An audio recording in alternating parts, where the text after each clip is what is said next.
magmumura ang kada kilo ng bigas na ibinebenta sa ilalim ng Rice for All program ng gobyerno simula bukas. May mas murang bigas sa isang pamilihan sa Quezon City pero durog naman. Nakatutok si Bernadette Reyes.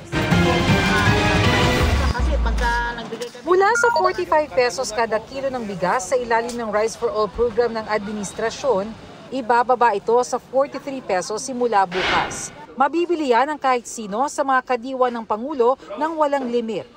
Para mas marami ang makinabang, magbubukas din ng dagdag na 20 kadiwa ng Pangulo stores. At dagdag pang 169 na pwesto bago matapos ang taon.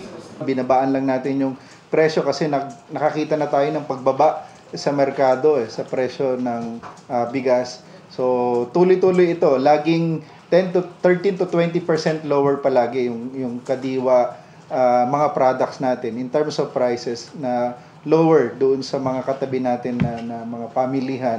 Bukod sa mga consumer, may pakinabang din daw ang programa sa mga magsasaka at mangingisda. Naka-ready po yung aming cooperative kung sakali may malaking volume na need. Nung nalaman po namin na may ganitong mga project na, ay agad-agad po kaming kumatok din para mapasali rin sa programang ito para may access po kami direct sa mga mamimili at kami rin naman makapagbenta direkta po sa kanila.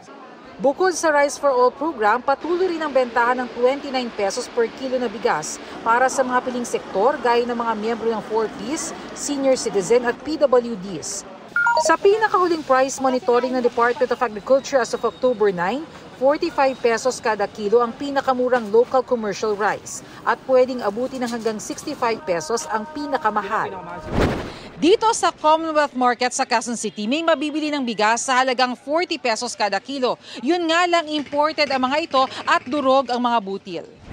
Okay naman po siya, kaso medyo may pagkadurog po talaga. Wala pa kasi kaming nakukuhang ani ng lokal na mababa. Yung imported, kaya may mababa kami dahil bumaba yung taripa, di ba? Kaya nagbawas ng presyo. Samantala, inaprubahan na ng National Food Authority ang paggamit ng sako ng mga magsasaka sa halip na ilipat pa ang palay sa sako ng NFA. Sa ganitong paraan, makakaipon daw ang NFA ng nasa 215 million pesos kada taon na magagamit pa sa pagbili ng mas maraming palay. Hindi nagagastos dito si NFA sa sako and at the same time mababawasan yung handling cost. Ang pinakamalaking benefit dito, hindi maghihintay ng matagal yung ating mga magsasaka. Para sa GMA Integrated News, Bernadette Reyes, Nakatutok, 24 Oras.